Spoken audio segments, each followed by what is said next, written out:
Insan Eds, mahal mo ba si Biancy? Hindi na. Hindi ko na mahal yun. Ay, grabe. Kasi mahal na mahal. O naman, Biancy, gusto mo ba sa Eds? Matagal na po.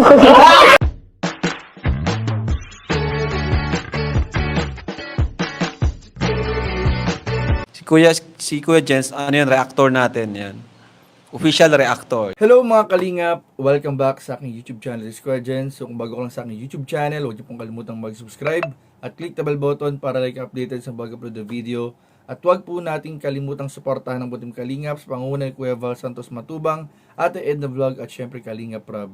At pakisuportahan din po ang aming mga kasamahan sa Butim Kalingap. Nandiyan po ang K-Boys, Kalingap Partner, Kalingap Reactor at lahat po ng charity vlogger sa buong Pilipinas na tumutulong sa mga kabayan natin ng lahat mahihirap. Suportahan po natin lahat, guys. So ngayong araw mga kalingap ay bibigyan po natin ng reaction video ang karugtong po ng question and answer ni Kalingap Rob na ginawa po sa tambalang EDSI kay Kalingap Edu at kay Viancy. Dahil dito po mga kalingap ay grabe po, habang ini-edit ko po yung video na to mga kalingap ay napapangiti talaga tayo mga kalingap at kinikilig sa mga diretsong sagutan at tanungan mula sa EDSI at kay Kalingap Rob mga kalingap. At lalong kaabang-abang po dito mga kalingap yung pag-amin po ni Viancy at ni Edu sa tunay na nararamdaman nila sa isa't isa. So ano po hinihintay natin mga kalingap? Tara panoorin na po natin, bigyan natin ng reaction video in 5, 4, 3, 2. Ito ang una kong tanong. Simple lang naman to. Sana madali na. Unang tanong. Wala nang paligoy-ligoy, ano? Wala nang paligoy-ligoy. Insan Eds, mahal mo ba si Biancy? Direct to the point na tayo. Insan, ano ba talaga? Para, ano na, mahal mo ba tong si Biancy na nandito? Para kumusta agad? Manok namin yan.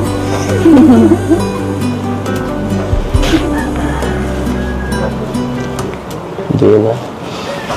Hindi ko na mahal yun. Ay, grabe. Kasi mahal na mahal. Bira naman. Alam niyo na pala? Alam mo namin. Hindi na pala mahal na pala. Mahal na mahal. Kaya sinarinig mo sinabi niya. Siguro, alam mo naman siguro din yun. O naman, Biancy, gusto mo ba sa Eds? Matagal na po. May pagtingin ka sa akin. Wala na, tapos na. Tara na. Alam na namin yan. Tapos na guys, sabihin na yun. Tara na. Pinalagay pinakaroon na. Tapos na. Grabe ba yan? Hindi mo lang hinihintay ng mga tukot. Baka mga hindi sila napapaligo-ligo niya. Wala nang paligoy-ligoy. Wala nang ano. Ay, matinding katanungan nito. Oo. Dati kasi yung mga tanong, hapyaw lang. Tapos na ang usapan eh. Doon pa lang eh. Nasa joke eh. Tanong ko sa'yo guys. Siyempre, si Edu Ang tanong na to ah. paparamdam. Ang hirap. Sa ngayon ba, may pag-asa ba si Ed sa'yo? Alam niyo na po yun. Alam mo na? Nalilito ako eh. Sa ngayon, Meron po. Meron talaga. grabe. Wala naman insan Ed, Oo. siyempre, tuwing kaharap mo si Biancy. Ngayon, kaharap mo siya. Ano yung mga pumapasok sa isip mo? Pag tinitigan mo si Biancy, Ano? Kung... wala, ano lang. Na... Masaya lang. Natutuwa ako pag nakikita ko siya. Tapos siyempre, ano, nag-aalala ko baka may problema minsan pag nakikita ko malungkot gano'n. kasi hindi siya madalas magsabi sa'yo. Hindi siya madalas, tahimik lang din. Tahimik lang. O may problema siya, nag-open ba siya sa'yo? Hindi. Ba't di ka nag-open? Dapat may mag-open ka. Naiya ka sa kanya? Hindi ka nag-open sa kanya ng problema? Kanino ka nag-open? Yung mga kaibigan mo, gano'n. Bakit ka nahiya kay Edo mag-open ng problema? Hira. Nag-open man kasi po ako dyan eh. Makakalimutan ako.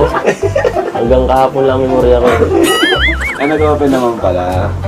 Okay. Ikaw naman, Biancy. Pag nakikita mo si Eds, ano yung pumapasok sa isip mo? Ano po, siyempre masaya din na ano. Masaya Nakikita ka? ano po. Kasi okay siya ganun. Grabe. Grabe yung ano nila, no? Yung pag-care nila sa isa't isa, parang ano lang, itinginan lang. Pero baka may tanong kayo. Huwag tatanungin na kung ano. nung mga nagpapaktis sila BNC, di ba nakita tayo si BNC doon? Bakit hindi ka makahindi tuwing magpapasundo si BNC sa'yo? Ayun, magandang tanong yun. O, ba't di mo matiis si Kasi Biancy? hindi na po siya nakakapag-live nun eh, tapos yung mga upload niya, napapabayaan na niya nun. Ay, grabe. Tama. Maganda yun, maganda yun. Ayan. Bakit daw hindi matiis ni Eds? Hindi matiis. Nung practice, di Oo, ba? pag-practice na, pag natin sundo, pag natin sundo. Number 1 priority eh. Bahala ko nga. Lahat ng schedule ko cancel po siya na. Ang mga live tape, grabe. Wait kami doon. Sabi mga live, wala pa. Wala ba? Hindi na sila nakakapag-live. Alam mo na, pag di naka-live, Ano grabe, natin yan. ano naramdaman mo, Biancy, tuwing grabe ang effort ni Edo sa'yo? Na-appreciate mo ba yun? Siyempre po. Na-appreciate mo? Gaya ng... Yung pag-ano. Paghahatid ko sa akin ni ano. Tapos Para kay Eds muna, tuwing kailan mo insan nararamdaman na may pag-asa ka kay Biancy? Siyempre minsan may pinaparamdam siya sa'yo. Tuwing kailan yun? Ano yung nagugustuhan mo ginagawa niya na parang ginaganahan ka na kaya ayos, may pag-asa ako. Kaya simple lang. Hindi naman ako siya nag-expect ng ano, pagka-regalo. Di ako nag-expect ng ganyan sa kanya ng sobra-sobra. Ano lang, basta maano lang, maalala lang ako. Ibang klase talaga si Biancy. Napaka ano ba. Saka hindi siya yung ano, hindi siya yung pe-pressure, hindi siya nagpe-pressure. Di-demand. Ano ba yan? Ito ako po. Sabi niya. At naroon na nga mga kalingap, napanood natin, narinig at nakita natin mismo mga kalingap ang malakas na pag-amin po ni Kalingap Edu na ayun nga po hindi na raw po niya mga kalingap mahal si Biancy. Nung una nagulat ako parang sabi ko, bakit hindi na mahal? Pero sobrang sweet nilang palagi Tsaka nakikita natin na si Biancy lang naman talaga ang nagpapangiti kay Edu. Yun naman pala mga kalingap, hindi na raw niya mahal si Biancy dahil mahal niya na ito. Grabe talaga mga kalingap, talagang hindi na po mapipigilan mga kalingap ang papalapit na pagiging official po ng Tambalang EDC. At inamin din mga kalingap ni Biancy na matagal niya na pong gusto si Kalingap Edu. At napakarami pa mga kalingap, mga kasagutan na magja-justify na talagang si Edu at si Biancy ay talagang higit pa sa mutual understanding. Pwede nga rin sa kanila pumasok mga kalingap yung yung situationship. Yung situationship po ng jump car, pwede rin pumasok sa kanila kasi nasa ganung stage na rin po sila. Nasa in-between na rin po sila mga kalingap ng dating at ng relationship. Kaya hinihintay na talaga din natin mga kalingap ang tamang oras, tamang panahon mga kalingap ng pagtungtong po ni Biancy sa wastong edad na 18 ngayong papalapit pong September. Kaya abangan po natin mga kalingap dahil sigurado mga kalingap ngayong taon ay darating na po ang pinakahihintay ng Tambalang EDC at ng lahat ng sumusuporta at nagmamahal sa kanilang dalawa. So yun lamang po mga kalingap at maraming po salamat sa inyong panonood. Kung gusto niyo po mapanood yung buong video ng question and answers sa Tambalang EDC, panoorin niyo po sa upload ni Kalingap Rab sa kanyang YouTube channel. So yun lamang po at maraming po salamat sa inyong panonood. Please don't forget to like, comment, share, and subscribe sa ating mga video. Maraming po salamat. God bless. Bye-bye.